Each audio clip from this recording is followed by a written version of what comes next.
Okay, we're going to go live.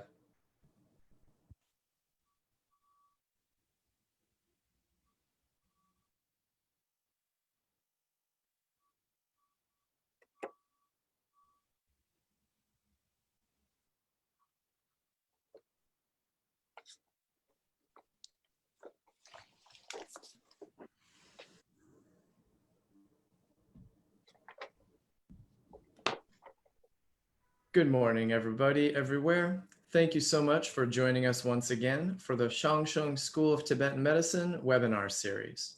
On our show, we explore Tibetan medicine's contribution to the greater conversation of global public health today, and its role in the rich cultural heritage of traditional healing arts and sciences from around the world. To learn more about the Shangsheng School of Tibetan Medicine, our upcoming programs, and new content, please join our email list, follow us on Facebook, and all of our videos are also on YouTube and our homepage, tibetanmedicineschool.org. We would love to connect with you, so please keep in touch.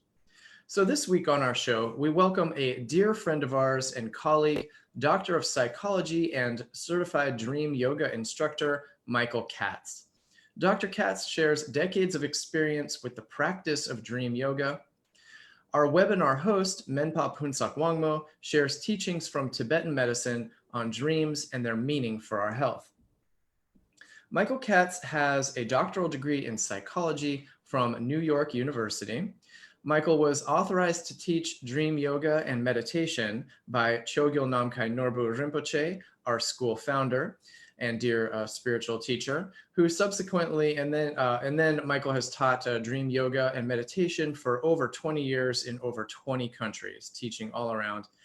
He is the author and contributed to several important books. He's the author of the book Dream Yoga and the Royal Road to Enlightenment. And he co-authored, along with Chogyal Namkhai Norbu, the book Dream Yoga and the Practice of Natural Light. Dr. Katz, thank you so much for joining us. How are you today? Adam, thank you for inviting me. I'm feeling very well. It's a beautiful day here in New York. And I'm excited to chat with you and Dr. Phuntsog. Yeah, it's great to have you on. Thanks so much. So our ongoing webinar host, Menpa Phuntsog Wangmo, as most of you know, is a practitioner and teacher of traditional Tibetan medicine with over 30 years of experience. Menpa Wangmo is the director of the Shangsheng School of Tibetan Medicine and the co-founder of the American Tibetan Medical Association, ATMA, the United States professional organization for Tibetan medicine students, practitioners, and supporters. Menpa Wangmo, thank you so much for being with us today. How are you? Thank you. Very well. Awesome. Well, it's wonderful to be here today. And as always, I am your moderator. My name is Adam Okerblom here in the San Francisco Bay Area. I'm a graduate and instructor at the Shangsheng School of Tibetan Medicine and a doctor of acupuncture and oriental medicine. Well, Dr. Katz, thanks so much for being with us. So how are things going your way? Well, Adam, I have to say that I really appreciate your lead-in and introducing me. I hate to admit that now it's over 30 years of traveling around teaching. Oh, your bio needs updating by a decade. Because I'm older now since that bio was first written. But anyway, yeah, things are going fine. We're just waiting for the vaccination to be more available, and hoping that people are going to stay safe, and that we can get through this difficult period for all of us. Absolutely, yeah. So, I've found that in teaching and talking to people about Tibetan medicine and in general, and anytime people talk about Tibetan medicine or Dharma, Buddhism, one topic that really captures people's attention every time is the topic of dream yoga. I think it's something just super interesting to everybody, our dreams and what it means and what we can do. So can you just give us a little bit introduction? Tell us, what is dream yoga? And then tell us a little bit about your history training and learning this mysterious practice. Yeah. So, boy, it's a big topic. I'm going to try to give you the kind of concise, more concise picture. But just to start off with, in the West, people didn't even believe that it was possible to have a lucid dream only like 50 or so years ago. The scientific community in the West did not believe that it was possible. In fact, there was a guy who wrote a thesis about lucid dreaming in Princeton University about 50, 60 years ago, which is not really that long ago when you think about it, in the 1960s or 1950s. And he was basically drummed out of his graduate program for suggesting that people could actually be aware and be sleeping in the dream state.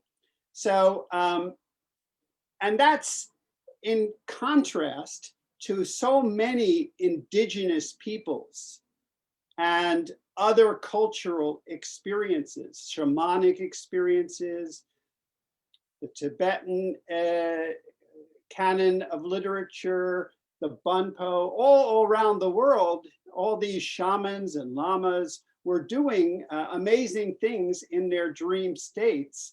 And we were not really aware of any of that. So more recently, it's become accepted that people can both be sleeping and dreaming and still have awareness. And we call that lucid dreaming.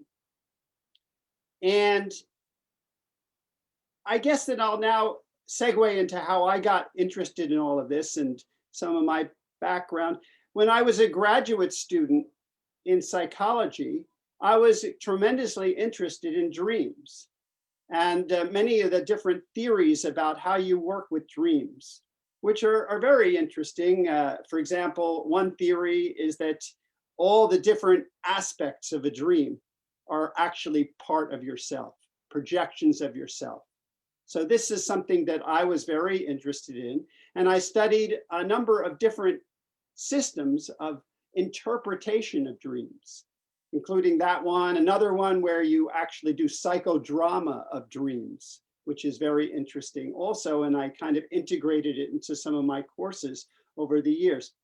So, but then simultaneously, as a graduate student in psychology, I was also beginning to be interested in Tibetan Buddhism and particularly Dzogchen with our teacher, Chogyal Namkhai Norbu. And I remember going to one of the retreats and having a dream, and it was a lucid dream. And I was talking with Rinpoche, Namkhai Norbu Rinpoche. And I was saying that there's a woman, an elderly woman that you're traveling with, and I believe that she's dying and she's very sick. And in my dream, Rinpoche was saying back to me, no, she's okay. She's going to be fine. I'm treating her. Don't worry about her. And then the next morning when I saw Rinpoche, then he said to me, don't worry, she's going to be okay. And that was before I had said anything about my dream. So this was a very interesting moment for me when I realized that not only, did he know what I had dreamt, but he also seemed to be have participated in my dream. So not very long afterwards, I had asked him for permission to begin to collect all of the different teachings and dreams that he had. And so he gave me permission. And so that was a period of maybe 10 years that I worked on that, and some other people helped me. And we put together this book, Dream Yoga, the first book, which Dream Yoga and the Practice of Natural Light. And this book that I'm holding up is the second edition of that book. So we revised it some years ago and added some other material to it. So basically, when we talk about dream yoga, we can say that there are two paths in dream yoga. On the one hand, what I just described is just being lucid in the dream state. This is one path of dream yoga that we would say that we develop through our effort, doing techniques, various techniques. But on the other hand, we have the very profound and much more esoteric path of what we call Dzogchen, and developing an awareness that's actually beyond the mind. So we have the one hand where we do some techniques to develop the capacity to just dream lucidly. But on the other hand, this is something much, much more profound, and is another path that's associated with what we call Dzogchen.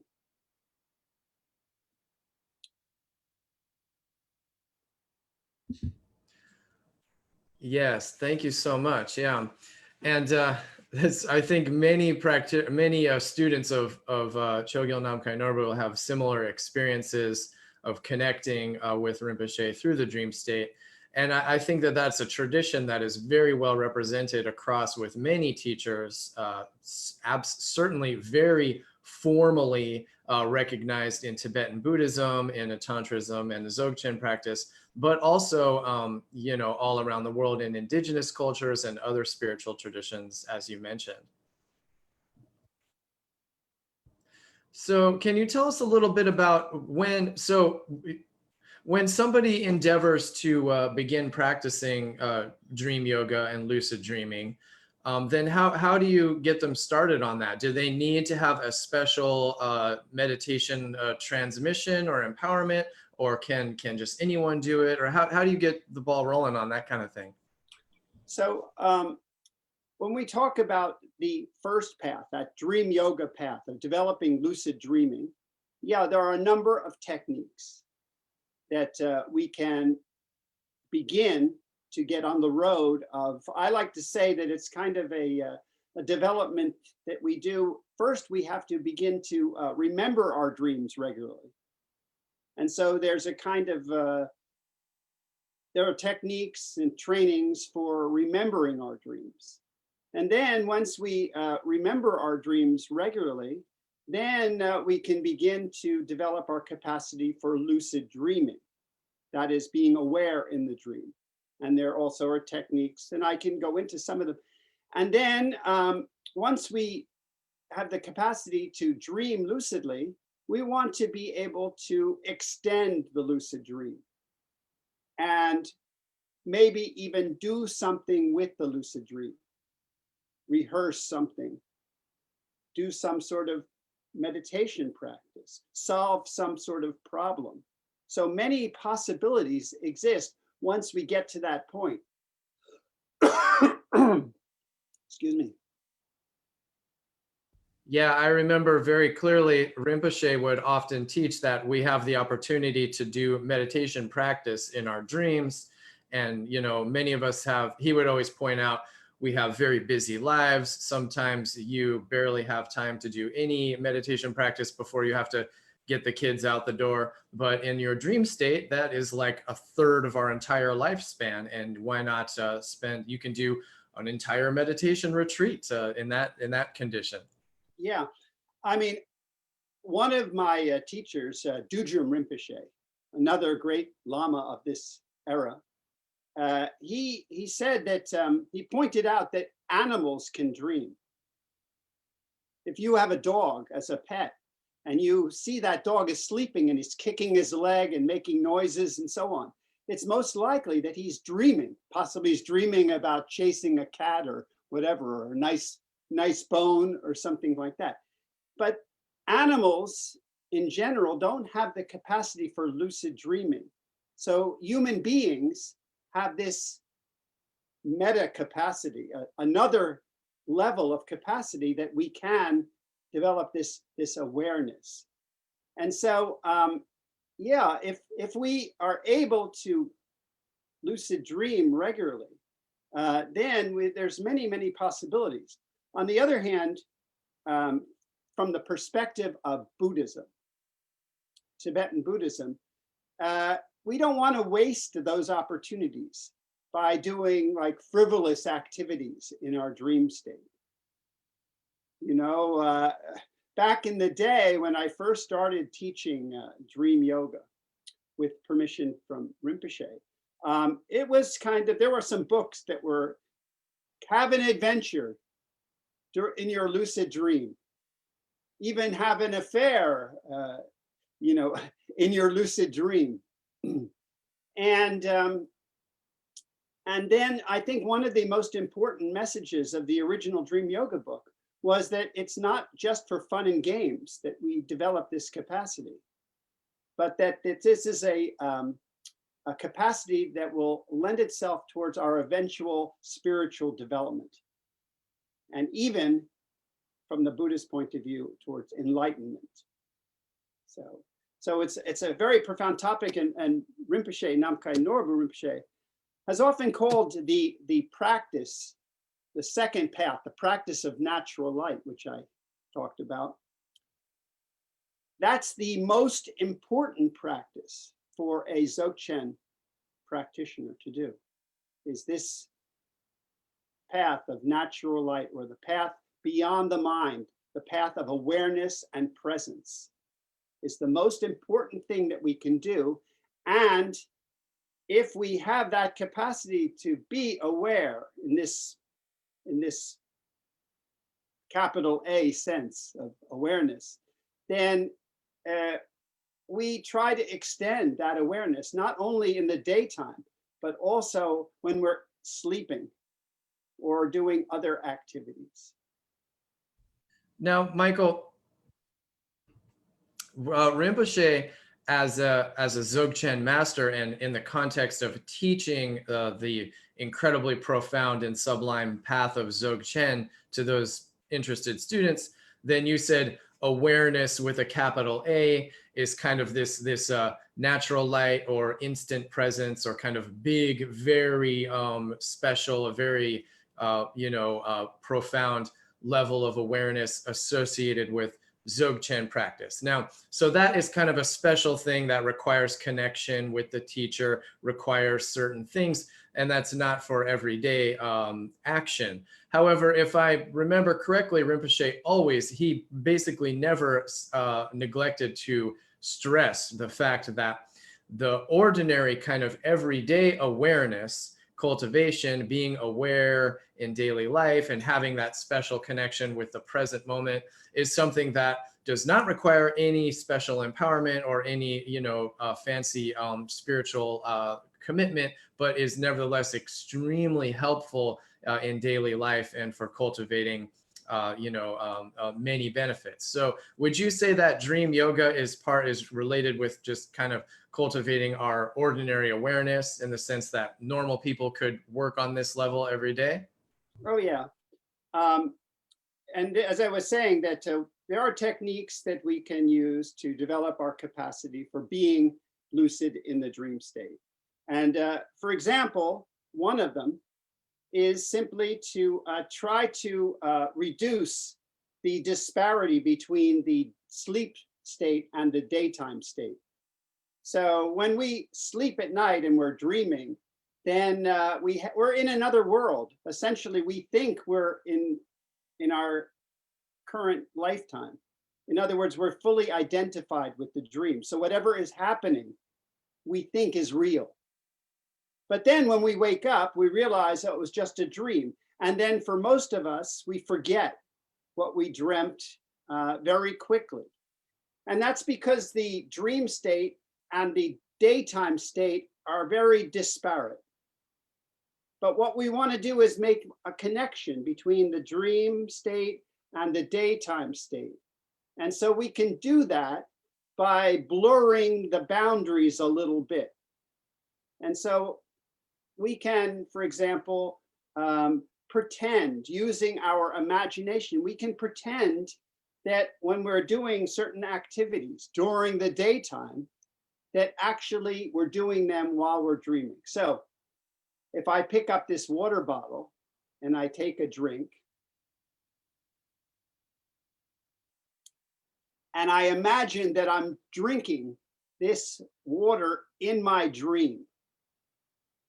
So that's creating this kind of blurring the boundaries of this nighttime experience that we have and the daytime experience.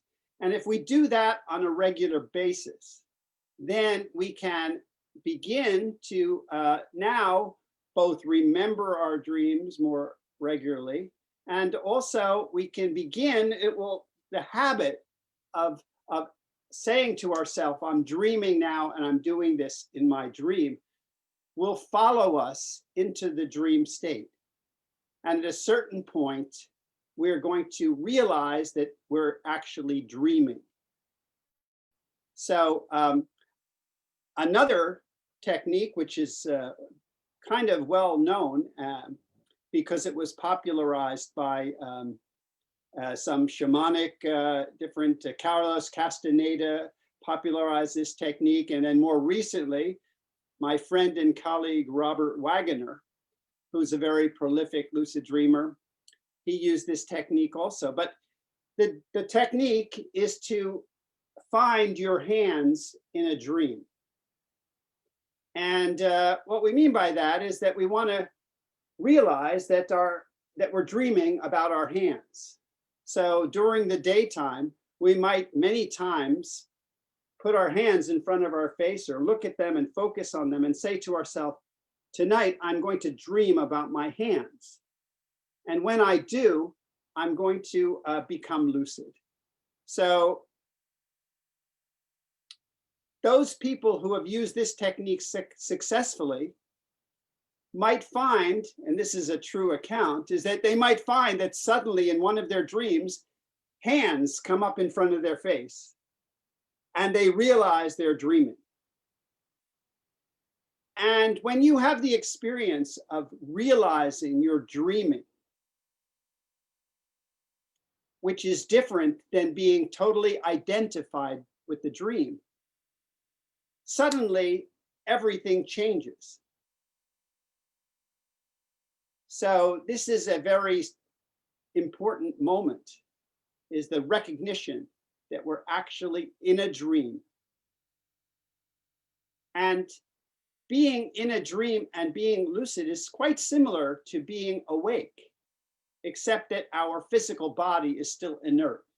The tetany of the muscles, the paralysis of the muscles is intact, but the mind now is awake and realizing that it's in the dream state. And now the next thing would be to try to perhaps do some sort of activities in the dream state that would be useful. So as part of our dream yoga training, we can use kind of the power of our imagination and be working with our imaginations. Is that correct? Absolutely. That's a very important part of dream yoga training. And Rinpoche says that the activities of the day are going to be the support for your activities of the night. So in many different ways, I just mentioned a couple of them. During the daytime, we can be doing things that are going to lend themselves towards our development of our nighttime practice. So, yes, we use our imagination, our fantasy, if you will, to develop ourselves. And I think that that kind of power of our imagination or fantasy is something that is employed in many different types of meditation practice and different spiritual techniques. There always seems to be a correlation between our imaginative power of our mind and certain techniques that are considered spiritual practice. Yeah. For example, in Jungian dream work, there was a process called active imagination, where we use our imagination and fantasy to then develop our capacity for creativity and many other things as well. But yes, you're right. It's just very pervasive in many cultures that these activities exist. And so when you mentioned that technique about finding your hands, then that's kind of, it reminds me of of the concept of kind of having a suggestion or an anchor, that this is something that's prevalent, for example, in hypnosis and hypnotherapy, having a specific kind of motion or kind of small activity that you habitually do, and then that can become an anchor to trigger you to have a positive therapeutic effect if you want to work on something with your mind. So do you think that in dream yoga we use different types of these sort of psychological anchors or triggers? Is that kind of a thing? That is a thing. And so when we say there are different techniques, so that those types of things, those triggers are part of it. Suggestion, self-suggestion, these are part of it. I happen to have a background in hypnosis. And for many years now, I've made the induction for lucid dreaming a central part of my programs and trainings. And I have found that this kind of induction is perhaps the most accessible way for many people to access the lucid dream experience. And, I included many accounts of the different types of spectacular lucid dreams in this second book that I wrote called Dream Yoga, The Royal Road to Enlightenment. And for those of us who don't have that regular experience of lucid dreaming, or maybe just once in a while and so on, then to read these accounts is actually so extraordinary. And the effects of some of these dreams is so extraordinary that it's kind of unbelievable. So I'll just give you a little taste of like that, in that not too long ago, I was teaching a course. We did an induction. To make it very kind of succinct, is that the guy who had this dream was dreaming and he became lucid, and then he saw his different traumas as if they were balloons. And in his lucid dream, he started to pop the balloons. And as he popped the balloons, then he felt that he was completely free of the traumas. In a one trial type of a healing, he punctured these balloons, and then he was free of a trauma with his father, or a trauma of abuse, and so on. So this kind of spontaneous healing has been documented in many, many cultures, in many, many places. And I, as I said, I've had the experience during these inductions of many people having that kind of experience, but still it is quite rare. And science is just kind of beginning to grasp the possibilities that exist with this kind of lucid dreaming practice. And so, some scientists have now been trying to develop tools to enhance the possibility of being lucid. For example, there was one tool that would sense that you were having dreams because your eyes were moving rapidly. And then there would be a blinking red light that would start, and that would cue you that you're dreaming, and then you would become lucid. So that was like one of the first devices that was created so as to create the possibility of more easily becoming lucid. And I'm sure that in the future, we're going to have one of these devices that makes it much easier for everyone. It'll probably be something related to the kind of brain waves that we have. There are many different kinds of brain waves. There's gamma and theta and delta and so on. So this device, whatever it is, or an app, will sense what brain waves we're having, and then it will somehow cue us to become lucid. And when that occurs, it's going to be a transformative experience for humanity, really. It's going to be something really incredible because, even the most prolific lucid dreamers, with very few exceptions, one exception being Chogyal Namkhai Norbu, perhaps, and a few others, but with very few exceptions, even people who have lucid dreams on a regular basis, it still is not like at command or, all the time or this. So it will be wonderful when we have that kind of possibility as well.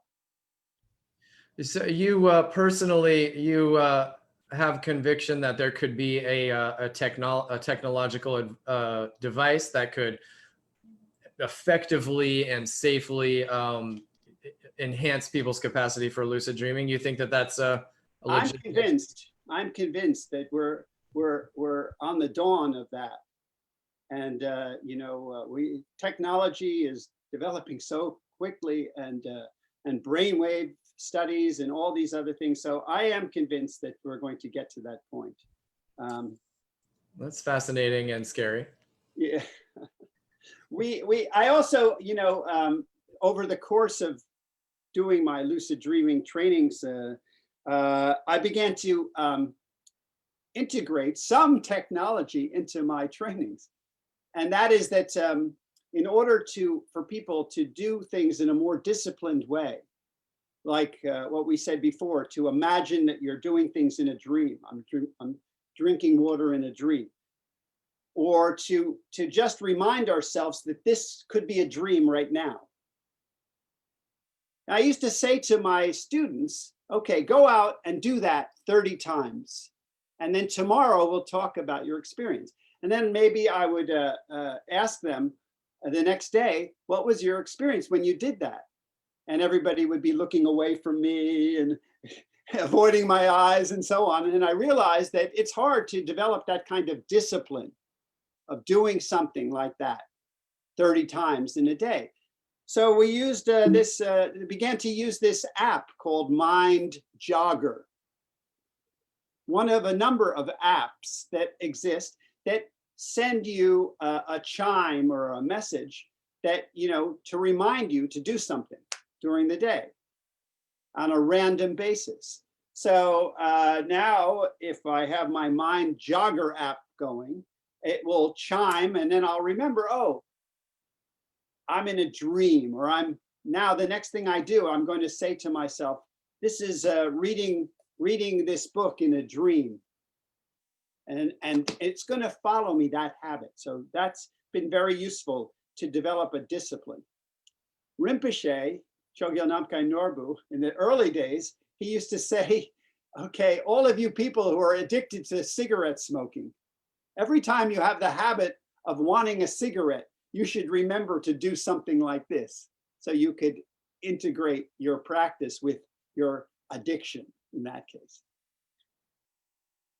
Right. So now we could do that with every time we dive for our social media or our other phone. Yeah, exactly. Yes. To put a little reminder on your iPhone saying, okay, when I check my phone, I'm going to also ask myself, am I dreaming right now? Or something like that. Certainly, yeah. And there are, I think, is quite popular apps that people use for mindfulness or that sort of thing. Okay, so okay, can I go over a couple of things that you touched on?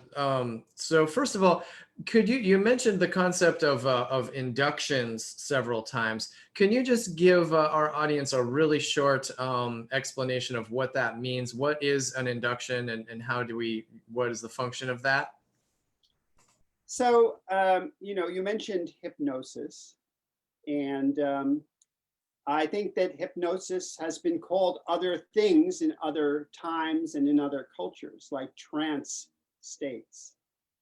And we know from our own experience, some of us, and also from many other culture and talking with wise people from other cultures, that they've used trance for many things like creativity or traveling or many things, solving problems. So in our culture, the hypnotic experience is a bit like the trance experience. And induction is a means of creating the trance experience. And so that induction can be, for example, in many cultures, they use drumming to create that trance experience. And some cultures use psychotropic plants and all to develop a trance experience. And so we can use the hypnotic experience to also develop that kind of a trance experience. And then the way I use it is to do a deep relaxation, and then a kind of suggestion at the end, once the participants are relaxed, to suggest that they would become lucid in a dream.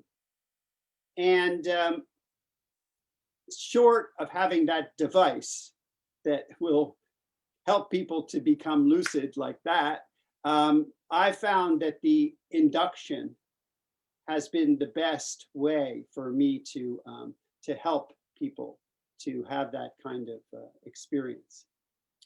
So it, we talk about, in science, we talk about significant rates or significance, meaning that something is significant if you provide a certain experience and then you have this result. And then if say 3 out of 10 people have that result, it's considered to be very significant, Statistically significant. Yeah. So I also have never done a statistical analysis of my inductions, but I do have that background as a psychologist of having taken many statistics courses. And I'm certain that these inductions lead to statistical significance in terms of having the result of lucidity. So it's a very powerful technique. And then, in my case, I combine it with many of these other techniques that we do either during the day, or also meditation is very powerful. Yes. Wow. Thank you. It's fascinating. So you touched on you touched on the idea of very profound and efficacious spontaneous healings being possible in the dream state, and that's fascinating. It reminds me of something that we've been hearing a fair amount about in medical research news these days, which is the resurgence in research about the therapeutic benefits of psychoactive substances. And with using psychedelics therapeutically in recent studies, they've been able to have, show some of that statistical significance of incredibly profound, transformative personal healing experiences, entirely subjective, but just kind of a transformation of mind state or worldview around a trauma or some sort of just incredibly transformative healing process. And I think that's what people are really excited about using that kind of research. So you're saying that type of potential exists within the framework of lucid dreaming as well? Yeah, absolutely. And one thing that is very important for us to realize is that when we're dreaming, we're in the mental body. Maybe that's an unfamiliar term to some people. We also could call it the dreaming body. The mental body, it's our mind is working, but our physical body is paralyzed. We know that. We don't jump up and generally and run around and act out our dreams. But the mental body is considered to be as much as 7 times more powerful than the body that we have, the mind that we have and use during the daytime. So this is a very important, significant thing. That's possibly one of the most important reasons why there's this possibility of spectacular healings is that the mind is so powerful that we bring these much more powerful resources to bear on the trauma. So I've seen, myself many occasions of this kind of extraordinary experience, really incredible stuff. But it's not at command, it's just for some people. I had one program in Australia a number of years ago, and a woman had a dream that was really quite extraordinary. And then she said to me, this is the second of 3 dreams that I'm meant to have in my lifetime. And I had the first dream like 10 years ago, and I've been waiting and waiting and waiting for this next dream. And the next dream came in her induction experience. And then she was waiting for the third dream. But even that dream was quite extraordinary. And it had to do with her having the experience of the second path of what we call the practice of natural light. So she had kind of transcended the relative aspect of mind. And then she was entering into this much more profound awareness type state, even in a dream. So this is something special. Yes, that's amazing. That's incredibly special. I mean, even if it's not on command or all the time reproducible, if we have the possibility to achieve meaningful results and even possibly very significant results using an intervention that has no side effects and no possible risk factor at all, such as dreaming, then that's really exciting. That's really great. Well, in a minute, I want to move on and hear about the Tibetan medicine view of dreaming and dream yoga. So to wrap up this part of our chat, Michael, can you tell us, so in your personal experience and opinion, what else do you have to say about the therapeutic benefits of lucid dreaming for our health? So how does lucid dreaming help our health? We talked about a couple of potential options and things already, but what else would you say about that before we move on? Well, there are accounts of Native American shamans, medicine men, who in their dreams have specific, and I know that Dr. Phuntsog is going to talk more about this, but these Native medicine men in their dreams have dreams a specific of herbs and plants that would be important for a person who has a specific kind of disease to take. So, this is a very, let's say, developed. This is some shaman has to be quite developed to have this kind of experience where they're going to dream about plants and herbs that would be specific to their patient. But this is something that is also well documented in many cultures.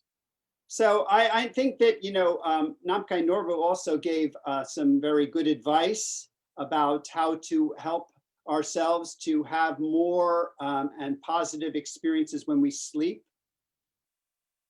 About, for example, not to overindulge in certain, like drinking too much or overeating late at night and these kinds of specific things. So, I think those are more general health tips that are related to dream yoga. If we want to enhance our dream yoga practice, one contemporary master of dream yoga, he makes a much greater investment than many of us are willing to make. And what I mean by investment is that he stops eating after around 11, 12 in the afternoon. And then for the rest of the day, he does his meditation practice, and then ostensibly, he's going to have more dream experience because he's not bloated down with the eating, excessively and so on. So,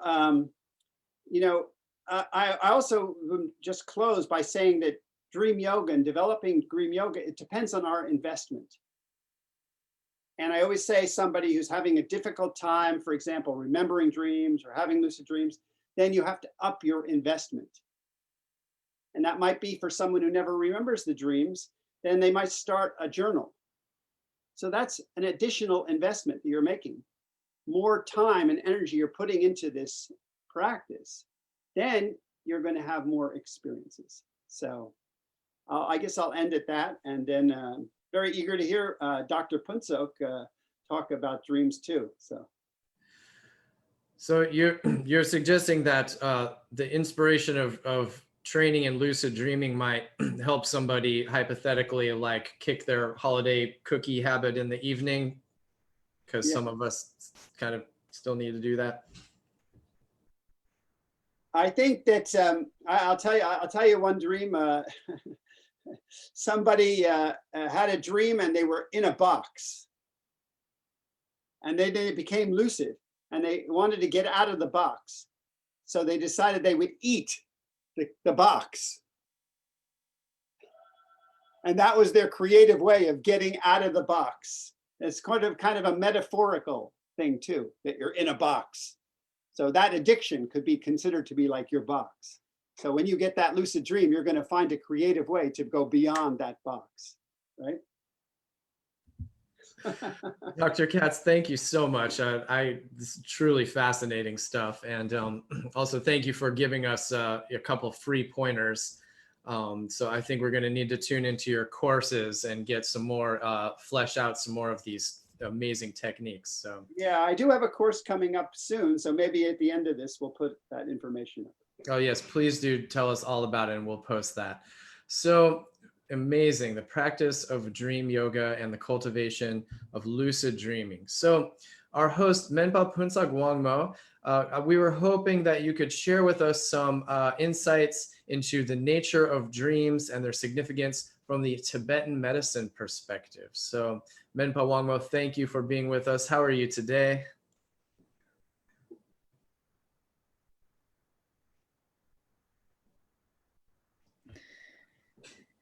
It's really fascinating. Yeah, thank you, my dear Vada brothers. Yeah, I able to attend a couple of times Michael's the dream yoga class. It's really each time is amazing, you know, how this dream can sort of like what I see, sort of like the how you try to day life things feel as like a dream and the dream feel as like a day life, to interacting between them and then try to achieve certain like or to understanding something. So it's really amazing. Thank you. It's really lovely to hear. Yes, Adamla, I'm doing well. Thank you.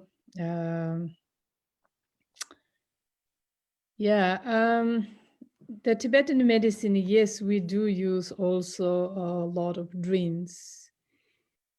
Tibetan medicine, we use dreams, couple of cases. One, we use the dream indicating certain health problems.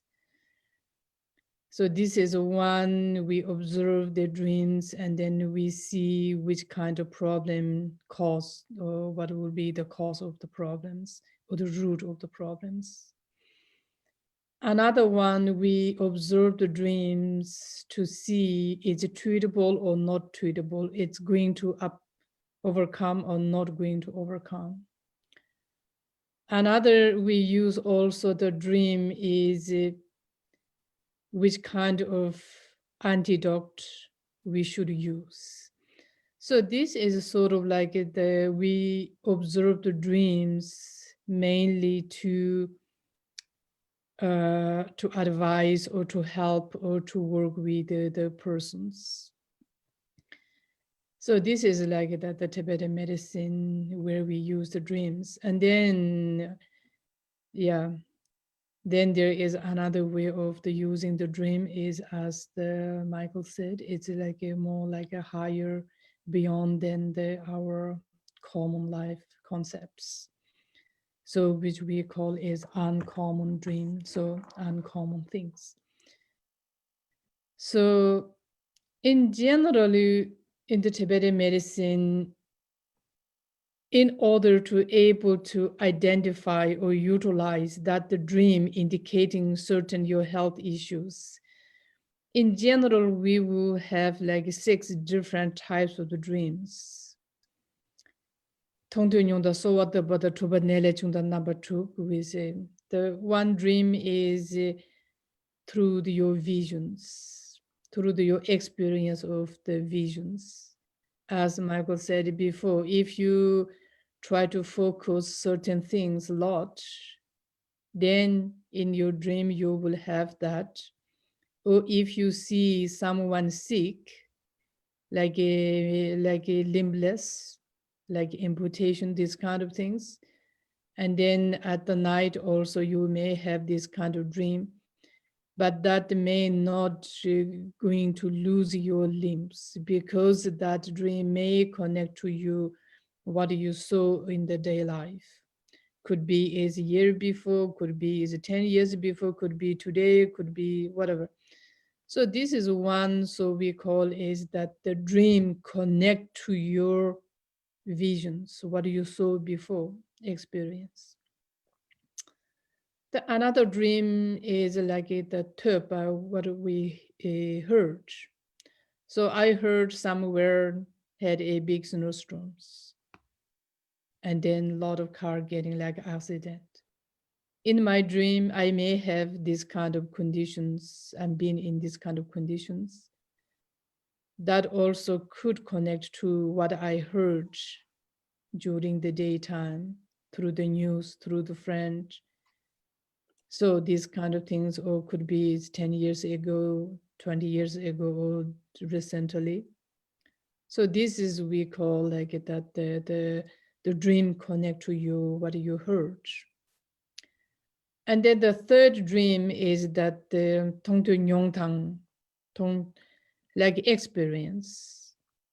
I've been into a big snowstorms. I was driving a car. My car was a very badly slippery.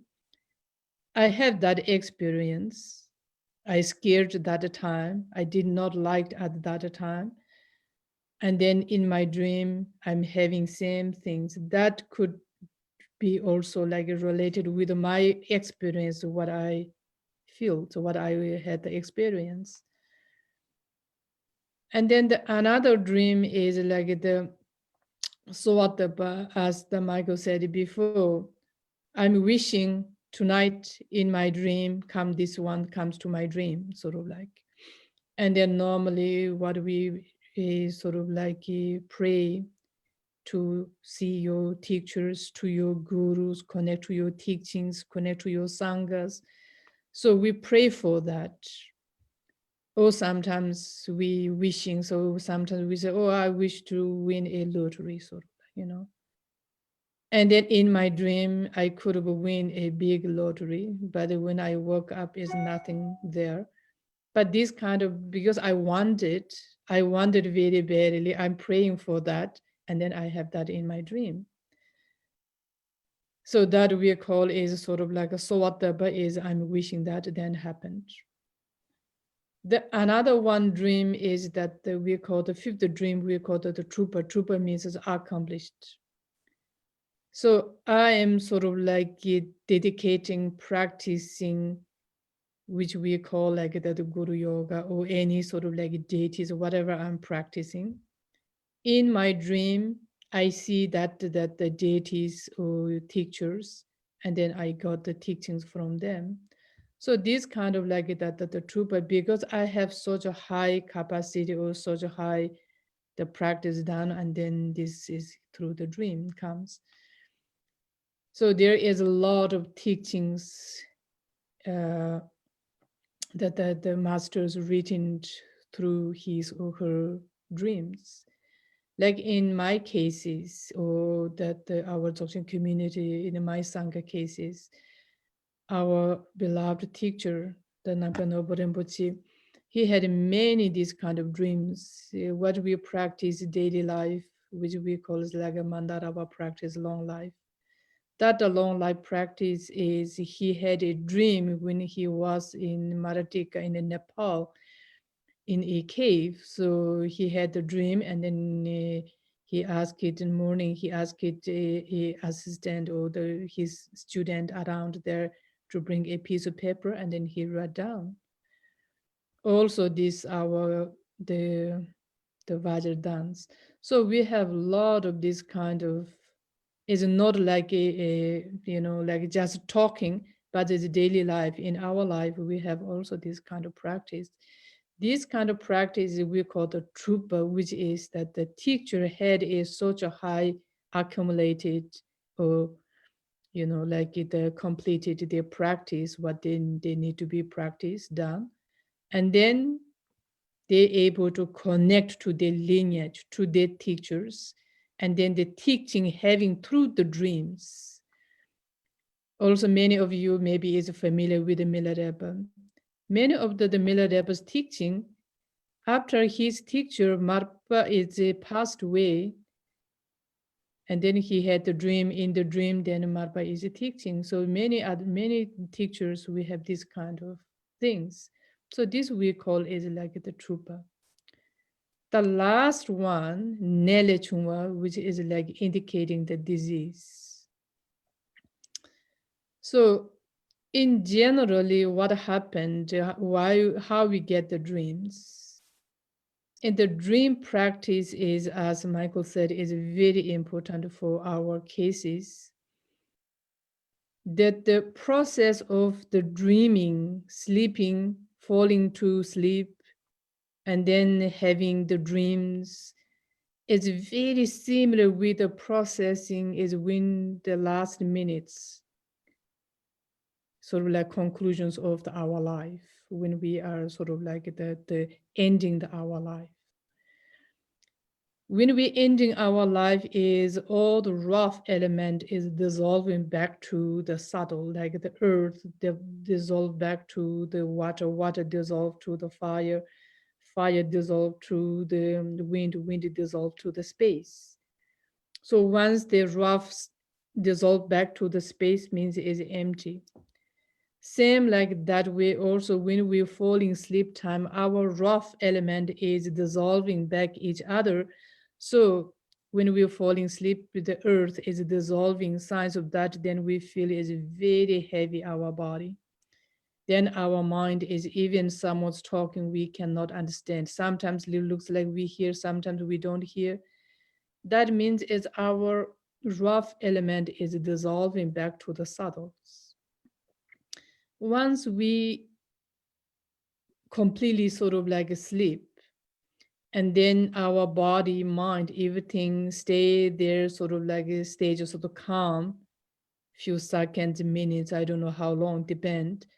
Then, as Michael said, then is body of the mind or body of the energy, like a light ball, so like body of the light appears, same as like another sort of like Phuntsog. Then that Phuntsog is moves. So that is sort of like the dream. Same thing also when we die, and then once that all the like the rough element dissolved, then that the subtle element, that the consciousness is sort of like that the body of the mind remains at the arising. So this also we call like that the part of the dream, which means is the between the sleep and then wake up, between the experience. So this is sort of like in general the purpose to the practice of the dreams, but that the indicating the sickness what happened.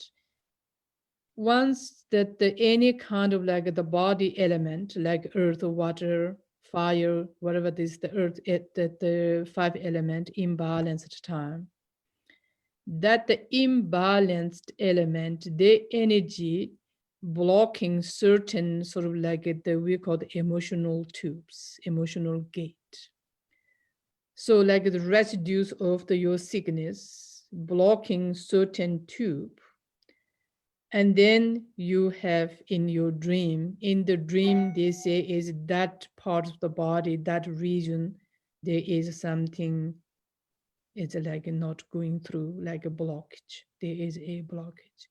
So this kind of reason, then we see the dreams. Also, it really looks like it's a two, because it's sometimes people have a lot of like the red color dreams. In your dreams, you're wearing like a red color dress, wearing a red color ornaments, everything is reddish. Meantime, also little angers. Meantime, also sort of like a fires or this kind of thing. What that telling us, in your body, the fire element is predominant.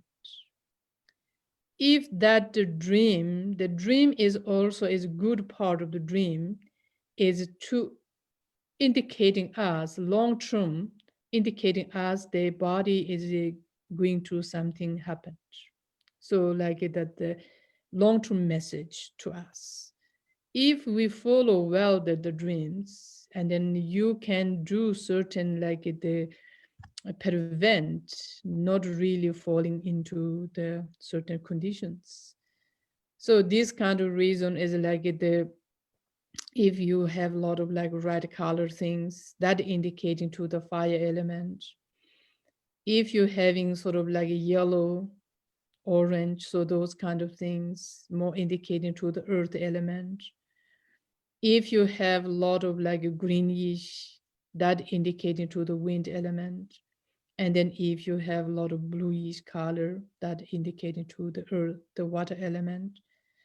So these kind of like that observe through that the colors, which color in your dreams more predominant, more persistently coming, and which kind of nature is coming. So this is also is very important to observe their dreams.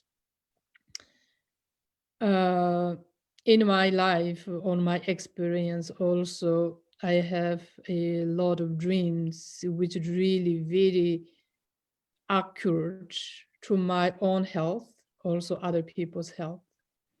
One time, just tell you a stories.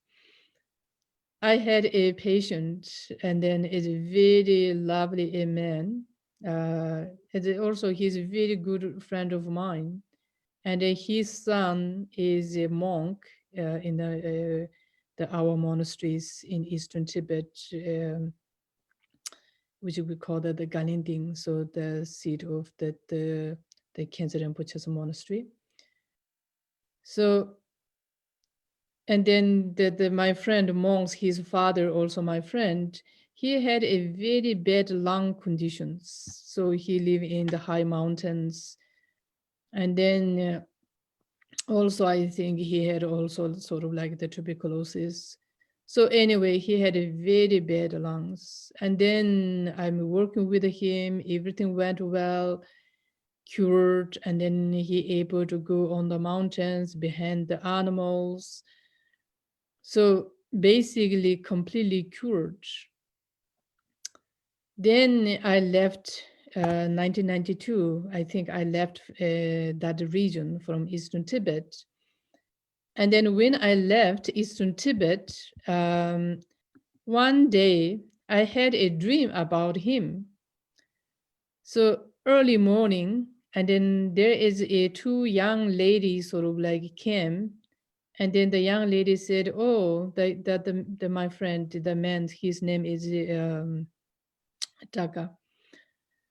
Said, "Oh, Daga died because you are not there." Then many days, really, I felt someone told me. That time I was in Nepal. And also my friend, his son also in Nepal. So we both in Nepal. And then one day I saw him, that my friend's son, my friend, that the monk, I saw him. And before that, I was thinking who told me, I tried to remember who told me that the Daga died. And then no one told, because hardly no one knows. No one knows me in Nepal, and then no one knows the Daga in Nepal, because he's like he stay on the mountain. He's like a nomadic. Then I realized, some point I realized no one told me, just I had a dream. Then my friend came that same day, sort of like I saw my friend, monk. Then I told him, have you heard anything about your father? And then he said no. And he knows sometimes I have sort of like a certain accurate dreams. And then he asked me, did I had any dreams or signs? And then I said, yes, I had something. I really recommend you as soon as I go back home. If you go home soon, you may able to see him, may not, otherwise may not. And then he listened, he trusted and he listened, and then he tried to go back to Tibet as soon as possible. And then when he got in Tibet, later he told me, and his father is sick. And then his father told his son, the monk, and then said, if the Dr. Phuntsog is around, I will not die, but since she's not here, I think no one can cure my disease. So anyway, I'm dying. So he said is after 1 week he got there and his father is died. So this kind of sometimes is the dream, yeah, indicating your own health things, also other people's health. So this kind of dream is often we can have, and then that sort of like sometimes is very accurate.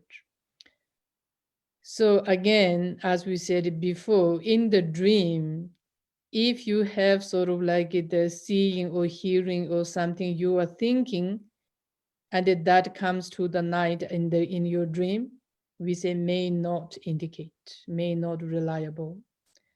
You are not thinking, you are not sort of like having any experience, just to have a dream, not all in one time, but also that dream is a number one, is that the dream sort of like the kept it in your mind, sort of like you could not forget that dream, sort of like this kind of like a life, sort of like a dream. Another also that the same dream having like a couple of times, like it comes several times persistently. And then this kind of dream is more sort of like reliable. Another one also that the dream, when we looking sort of like the soon after sleep or midnight or the early morning, there's the night, 3 parts of the night, is the early morning dream is more reliable than the other. Because is that soon after we sleep, like the first part of the night, we have still as a lot of contaminants or relationships with the day before yesterday. So like your physical activities, mental activities, verbal activities, plus is that the food and the drink. And then the more comes to the early morning is a little far from the yesterday's life. And also more or less that all the food is consumed. So then comes to the more early morning, and then is you have the more clear dreams.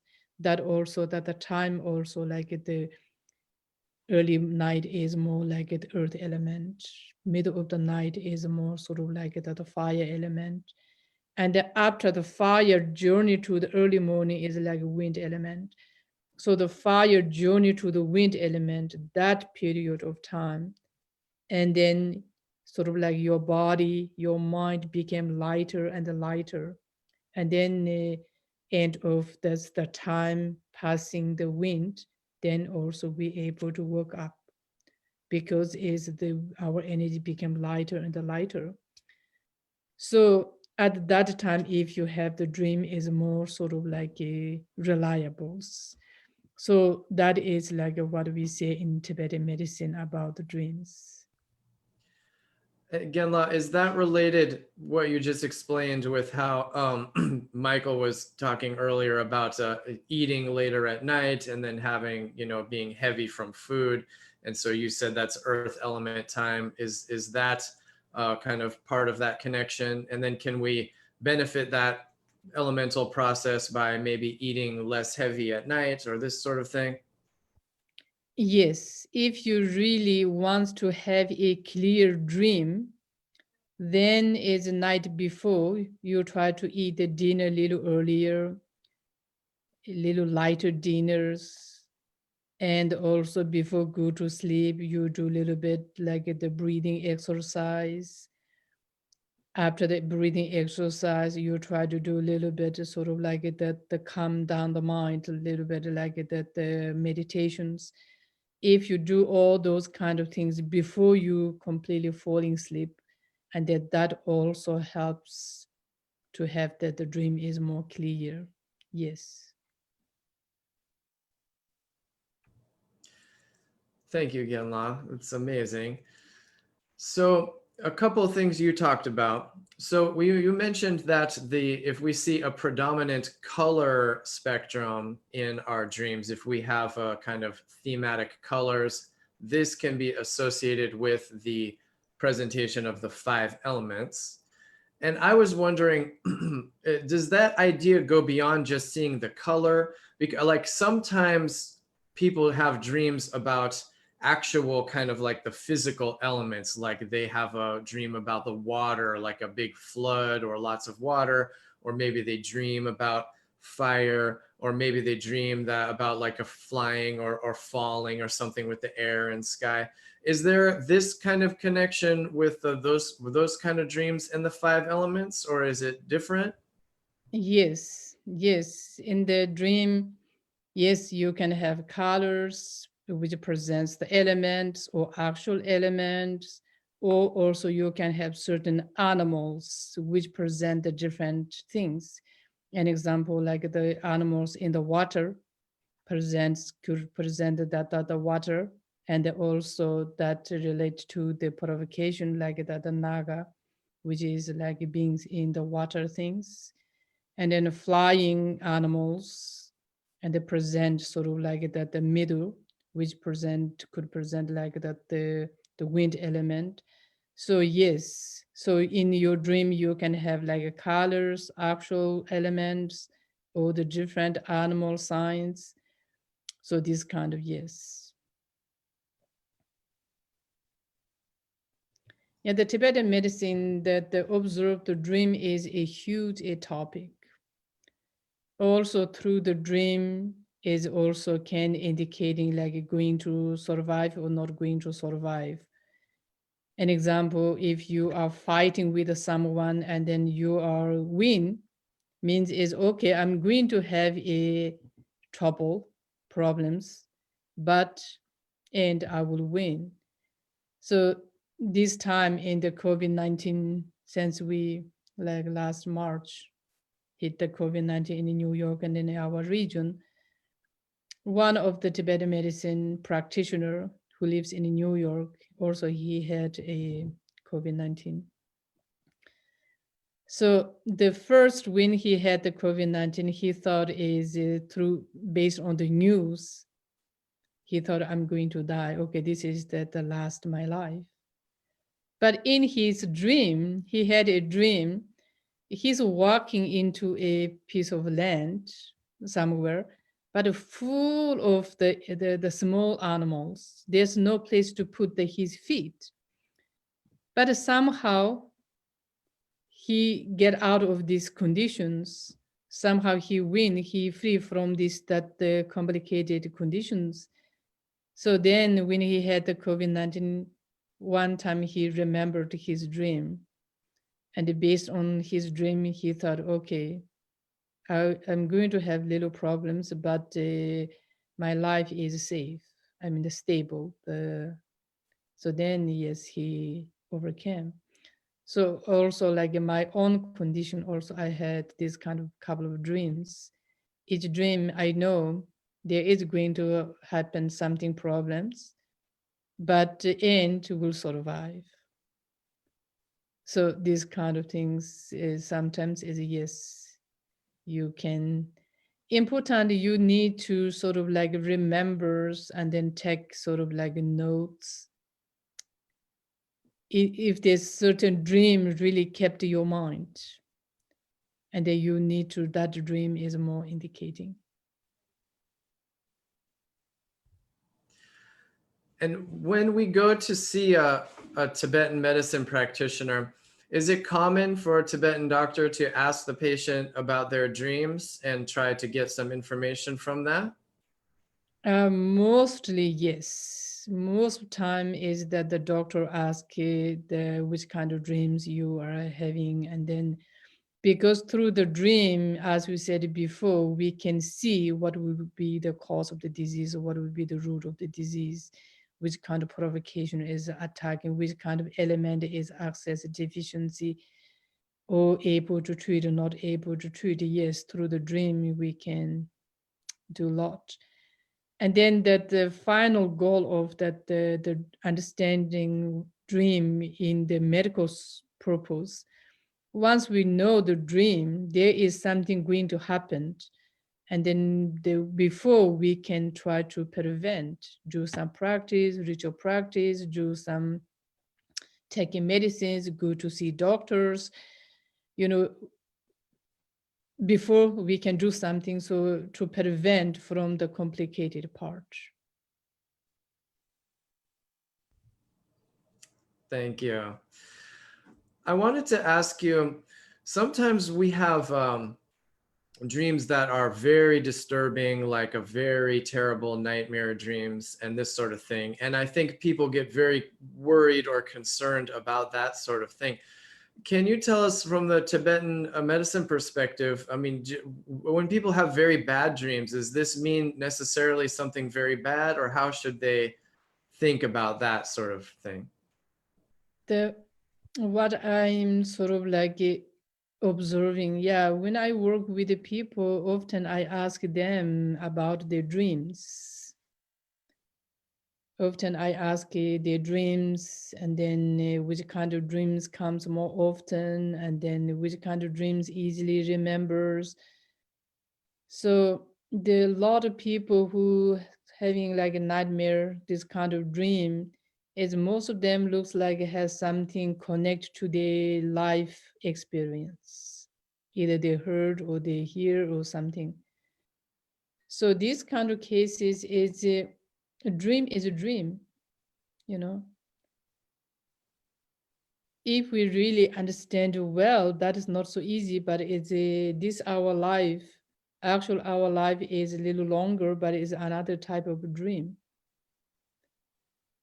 And the night is a little shorter, but another type of dream, sort of like watching a movie, like a horror movie, you know. Either watching a movies about the angels, and then watching a movie about the horror. Once the end, the movie is ended. So I think it would be good people understand, okay, this is a horror movie, you know, like I had a bad dream, but now it's a good part is over. I woke up. So to understand this is a dream, is not really a actual life things happening, because it's already past. So I think that's sort of like a useful things. As I said, all the dream does not mean it's going to happen. There is only certain dream can indicate, but most dream is not indicated because there is a certain purpose. At the medical aspect, if you are training, then yeah, maybe if you want to have in your dream angel all the time, then you pray to the angel and they look the angel photos. Yes, you may have that night the angel comes in your dream. So yeah, that I think is understanding dream also help us to realize, okay, this is a dream. Thank God is over. So now is morning, woke up, and then, so this is also another important part. Yeah. Thank you. Genla, you mentioned earlier in your talk something I think is very profound and important. you talked about the kind of similarity between the process of going into dream state and sleep state compared with the process of the dissolution of elements in going into the death time. And there seems to be this kind of comparative kind of thing about this sleeping and dreaming and the state of death. And you mentioned the idea of this different bardos, different intermediate states. You said dream is a dream, but life is another kind of dream. You said, so for those of our audience who are unfamiliar with this idea, will you tell them a short just presentation of what is this idea of bardos, and why is it life is one dream, a dream is another dream? Tell us just a short presentation of what that means, if you can. Parto means is something that the betweens. Parto means is that the part is between. Doa means is that the moving. The during the stages of the betweens. Now we are a parto, is birth to the death. So this is another type of a parto. And the second parto is like once we sort of like sleep, between the sleep to the wake up. Another type of parto is once we died till to the next life, another type of parto. So there is sort of like the different stages of the parto. Then there also like the parto of that the once we all the element is dissolved, then once we get into the inner nature part, there also another type of like a parto. So parto means is yes, the between there. Thank you so much. So, Menpa Wangmo, anything else that you'd like to say in closing about this topic of this fascinating topic of dreams and dream yoga? So I mean, that the dream topic is, as Michael said, is a huge topic. It's not something, 20 minutes we can make a very, well explained, and especially my capacity is may not the enough capacity to put all the dream functions into 20 minutes. But I want to really highly recommend it for you a book. The Dream Yoga book, which is that written by our teacher and then Michael. So this like the Dream Yoga book is one of very important a book. And then general to understanding Tibetan medicine, there's another one book they're called as Birth, Life, and the Death. So in that the Birth, Life, and the Death, the author of the book is Namkhai Norbu Rinpoche. Inside that book, the first page of that book, he explained is the when we dissolving our body is how similarity of the dreams. So why we need to do the practice of the dreams, because once we died is died. We cannot train to die. It's too risky, to die. Train for the dying, but is we can train for the sleep. So that is very similar process. Once we get into a very familiar to the dream, I mean, when we sort of like sleeping time, and then that can apply at the last minutes comes, and then hopefully we able to apply to that, to understand, recognize, okay, now is earth is dissolving. Now is water is dissolving. Now is fire is dissolving. So once our vision is blurry, became like blurry, can see, cannot see, can see, cannot see. So this kind of time, that means is our earth element is dissolving. So at that time also we feel like very heavy.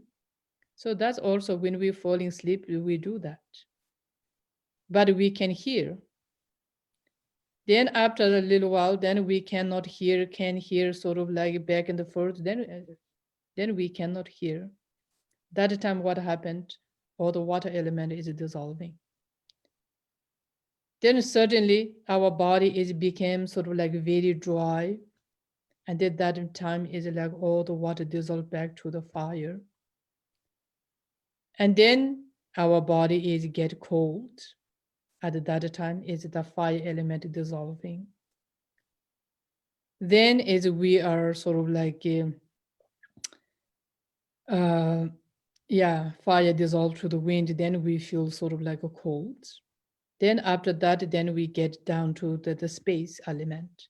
At that time, after we get into the space element, then we form the body of the mind or the body of the energies. So it's simple, you know. Even in the summer, at the night, we feel we need to wear something. Compare day and the night is different. We night, evening, we need to wear something, which we call the blanket, no? So why we need to wear in the night? Of course, one is it is the sunlight is not there anymore. That's also true because it's dark. Is without the sun, it's cold. But the other hand, also in our body, fire element dissolve back to the wind element. So that also makes our body is more cold. So this kind of reason, yeah, I just want to say is a sort of like all those kind of information. If you want to know more, I really recommend you to get the book, which is called the Life, Birth, and the Death. So that book is available in English. I think many other languages, included the Tibetan languages, and also this dream yoga. So that I want to say.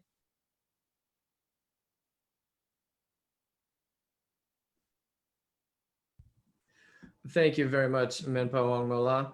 And yes, we have, I put the links for all of those books in the notes on the Facebook feed. And then also I want to point out some of these books are not only available on like Amazon, but also you can go to the Shangshung School of Tibetan Medicine bookstore and order them through there as well. So that's definitely a good idea.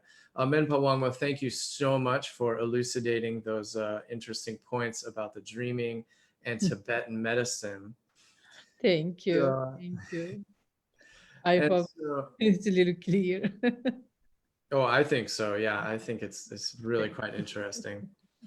And so, Dr. Katz, before we close, any final words you want to say about this topic of the lucid dreaming, or any final things to share for our audience? Well, you know, I'm very fascinated to hear Dr. Phuntsog talk about Tibetan medicine and the relationship with dreams. Of course, there's so much more to talk about, you know, and different systems of analysis of dreams, very, very important subjects. I will say one thing just to kind of close on an interesting, funny note. That I read in one book of Tibetan dream analysis that if you're riding on a yak backwards, naked, Yeah. is a bad sign. Yes. And you know, many times in my workshops, people talk about being in a car and not being able to steer the car, and being in the back seat and the car is going out of control. So this is a kind of more contemporary updating of this dream of being out of control and so on. You know, many people have this kind of feeling of anxiety or being out of control for one reason or another in their life. And so in Tibet, maybe it was when you you know, you couldn't keep your yak in the right path. And for us, is in our car, we can't drive it very well. So, yeah, car, bicycles, motorcycles, yeah, modern vehicles. Yes, yeah, there is a whole list of the good dreams, signs of the good dreams, and a whole list of the signs of the bad dreams. Yeah. I will say that, you know, from my perspective is that we wouldn't want to put too much faith in a prognosis for a dream. You know, we wouldn't want to say, oh, because we had this dream, this is going to definitely happen, something negative. There's can be like an indication, some sort of obstacle, but many times people have a dream. It's very personal what that dream means for them. This is a very important thing. So we don't have like a universal meaning. Even some dreams seem to be semi-universal. For example, if you dream that your tooth comes out, this is universally, teeth are very well rooted in your mouth in general. And when a tooth comes out, it can indicate like change or something, or an obstacle, sometimes serious obstacle. But it's not always that. You know, if somebody is having an experience where they're changing their teeth because they're having a new crown in their mouth, then also we can have, based on their experience, have this kind of dream. So absolutely. Yeah. So just a couple interesting points, and you know, absolutely very enjoyable to chat with you both, my Dharma brothers and sisters, and looking forward to more times in the future and seeing each other in person also when this is over. So thanks for inviting me. Okay. Thank you. Thank you. Yes, Thank you. for everything. we're looking forward to that as well, definitely. Well, Michael, so if people want to learn more about your work and your courses, do you have any way people can connect with you? And do you have any upcoming classes or programs offering?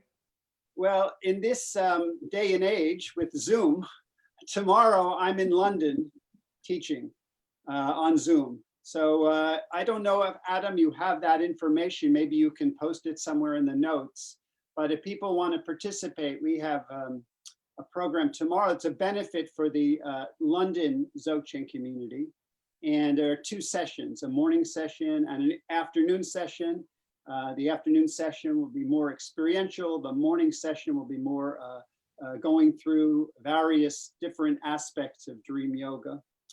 So, so there's that. And then, of course, the books that Phuntsog mentioned. And of course, I recommend them, not so much because of my contribution, but because of Rinpoche's contribution. And then I have these, you know, different Facebook sites, my own personal site, and then the Tibetan Dream Yoga. So generally I'll post programs that are coming up on one of those and both of those. So hopefully I'll see you. And you know, it's been very, very great to just have this time with you. Excellent. Yeah. So check the comments on the Facebook feed for this event, and we have Michael Katz upcoming series starting tomorrow, and there's a link for tickets to that as well, and then those books as well that we mentioned. You can find the links to those as well. Well, that's about all the time we have for today. Thank you so much, Dr. Katz. It's great to see you again, and I hope we can continue this conversation soon another time. Thank you. And a happy new year for all the followers.